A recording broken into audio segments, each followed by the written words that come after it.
A day in my life. ಇವತ್ತಿನ ನನ್ನ ದಿನಚರಿ ಹೇಗಿತ್ತು ಅಂತ ನಾನು ನಿಮಗೆ ಸ್ವಲ್ಪ ಹೇಳಕ್ಕೆ ಬಂದಿದ್ದೀನಿ. ಸೊ ತಡ ಮಾಡೋದು ಬೇಡ, ಬೇಗ ಶುರು ಮಾಡೋಣ ವಿಡಿಯೋನ. Welcome back to Antarmukhi vlogs. Antarmukhi ವ್ಲಾಗ್ಸ್ಗೆ ಸುಸ್ವಾಗತ. ಅಂತರ್ಮುಖಿ ವ್ಯೂವರ್ಸ್ಗೆ ಶುಭ ಸಂಜೆ. ಎಸ್, ಇವತ್ತು ಬೆಳಗ್ಗೆ ನಾನು ನನ್ನ ಮಕ್ಕಳಿಗೆ ಉಪ್ಮಾ ಮತ್ತು ಕೇಸರಿ ಬಾತ್ ಮಾಡಿದ್ದೆ. ಸೊ ಆದಷ್ಟು ಮಕ್ಕಳಿಗೆ ಸ್ವಲ್ಪ ಅಟ್ರಾಕ್ಟಿವ್ ಆಗಿರಬೇಕಲ್ವ. ಸೊ ಅದಕ್ಕೇ ಉಪ್ಪಿಟ್ಟನ್ನ ಸ್ವಲ್ಪ ಖಾರ ಭಾತ್ ಥರ ಮಾಡಿ ಕೊಟ್ಟಿದ್ದೆ ಇವತ್ತು. ಅದ್ರ ಜೊತೆಗೆ ಕೇಸರಿ ಬಾತ್ ಕೂಡ ಮಾಡಿದ್ದೆ.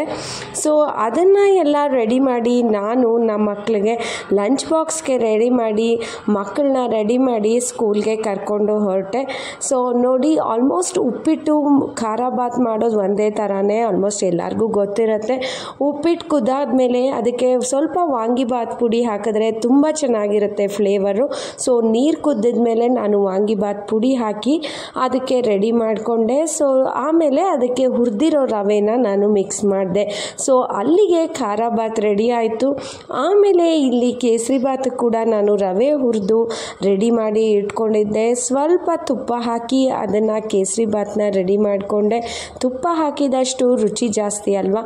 ಸೊ ತುಪ್ಪ ಹಾಕಿದ್ಮೇಲೆ ನೀರನ್ನ ಚೆನ್ನಾಗಿ ಬಿಸಿ ಮಾಡಿಕೊಂಡು ನಿಮಗೆ ಬೇಕಾದರೆ ಹಾಲು ಕೂಡ ಮಿಕ್ಸ್ ಮಾಡ್ಕೋಬೋದು. ಯಾವಾಗ ಅಂತೀರಾ, ಎಲ್ಲ ರೆಡಿ ಆದಮೇಲೆ ಸ್ವಲ್ಪ ಹಾಲನ್ನ ಹಾಕ್ಬೋದು, ಸೊ ದಟ್ ಗಂಟಾಗಲ್ಲ. ಸೊ ಈಗ ನಾನು ಬಿಸಿನೀರಿನಲ್ಲಿ ಚೆನ್ನಾಗಿ ಕುದಿಸಿ ಆಮೇಲೆ ಹುರಿದಿರೋ ರವೆನ ಮಿಕ್ಸ್ ಮಾಡ್ಕೋತಾ ಇದ್ದೀನಿ. ಕೇಸರಿ ಬಾತ್ ಅಲ್ವಾ, ಸ್ವಲ್ಪ ಮಕ್ಕಳಿಗೆ ಅಟ್ರಾಕ್ಟಿವ್ ಆಗಿರಲಿ ಅಂತ ನಾನು ಕೇಸರಿನ ಹಾಕ್ತಾ ಇದ್ದೀನಿ. ಸೊ ಆಮೇಲೆ ಕೇಸರಿ ದಳಗಳನ್ನೂ ಹಾಕ್ಕೊಂಡೆ. ತುಪ್ಪದಲ್ಲಿ ಕರೆದಿರೋ ಗೋಡಂಬಿ ದ್ರಾಕ್ಷಿನೂ ಲಾಸ್ಟಲ್ಲಿ ಮಿಕ್ಸ್ ಮಾಡಿದೆ. ಸೊ ಈಗ ಸಕ್ಕರೆ ಹಾಕಿ ಆಲ್ಮೋಸ್ಟ್ ಕುದ್ದಿರೋ ನೀರಲ್ಲಿ ರವೆ ಬೆಂದೋಯ್ತು.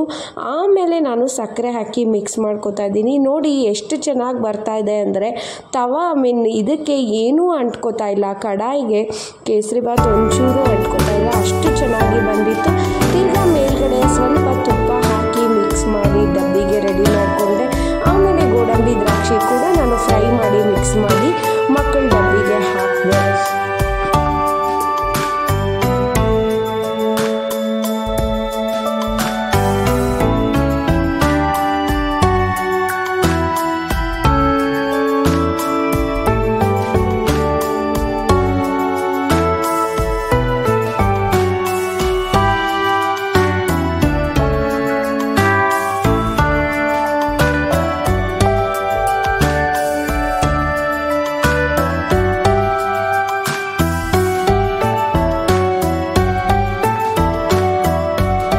ಸೊ ಮಕ್ಕಳದು ಡಬ್ಬಿ ಕೂಡ ರೆಡಿ ಆಗಿತ್ತು. ಡಬ್ಬಿಗೆ ಹಾಕಿ ಅವಳನ್ನೂ ರೆಡಿ ಮಾಡಿ 3 ಜನನೂ ಕರ್ಕೊಂಡು ಸ್ಕೂಲ್ಗೆ ಹೊರಟೆ. ನಾನು ಆ್ಯಕ್ಚುಲಿ ಒಂದು ಹೇಳೋಕ್ಕೆ ಇಷ್ಟಪಡ್ತೀನಿ, ನಾವು ಏನೇ ಮಾಡಲಿ ಮಕ್ಕಳಿಗೆ ಅಂತ ಮಾಡಿದಾಗ ಒಂಥರ ಎಷ್ಟು ಖುಷಿ ಸಿಗುತ್ತಲ್ಲ, ಅದರಲ್ಲಿ ಸಿಗೋ ಖುಷಿ ಇನ್ಯಾವುದಕ್ಕೂ ಈಕ್ವಲ್ ಆಗಲ್ಲ ಅಲ್ವಾ.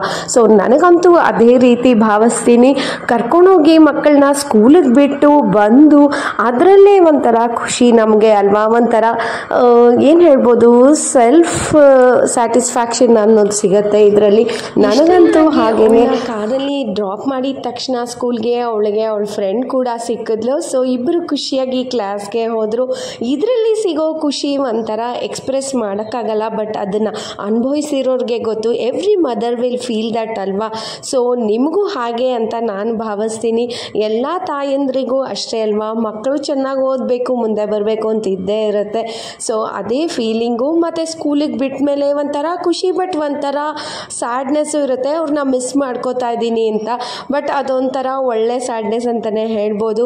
ಸೊ ಇವತ್ತಿನ ವ್ಲಾಗ್ನ ನಾನು ಇಲ್ಲಿಗೆ ಮುಗಿಸ್ತಾ ಇದ್ದೀನಿ. ಅವಳನ್ನ ಕರ್ಕೊಂಡೋಗಿ ಸ್ಕೂಲಿಗೆ ಬಿಟ್ಟು ವಾಪಸ್ ಮನೆಗೆ ಬಂದೆ. ಸೊ ಇವತ್ತಿನ ಡೇ ನಂದು ಹೀಗಿತ್ತು. ಮತ್ತು ಇದೇ ರೀತಿ ಇನ್ನೂ ಬರ್ತಾ ಇರುತ್ತೆ ಮೆಸೇಜ್ಗಳು, ವಿಡಿಯೋಗಳು. ನಿಮಗೆ ಇದು ಇಷ್ಟ ಆದಲ್ಲಿ ದಯವಿಟ್ಟು ಸಬ್ಸ್ಕ್ರೈಬ್ ಮಾಡಿ, ಲೈಕ್ ಮಾಡಿ, ಶೇರ್ ಮಾಡಿ, ಬೆಲ್ ಬಟನ್ನ ಕ್ಲಿಕ್ ಮಾಡೋದು ಮರಿಬೇಡಿ.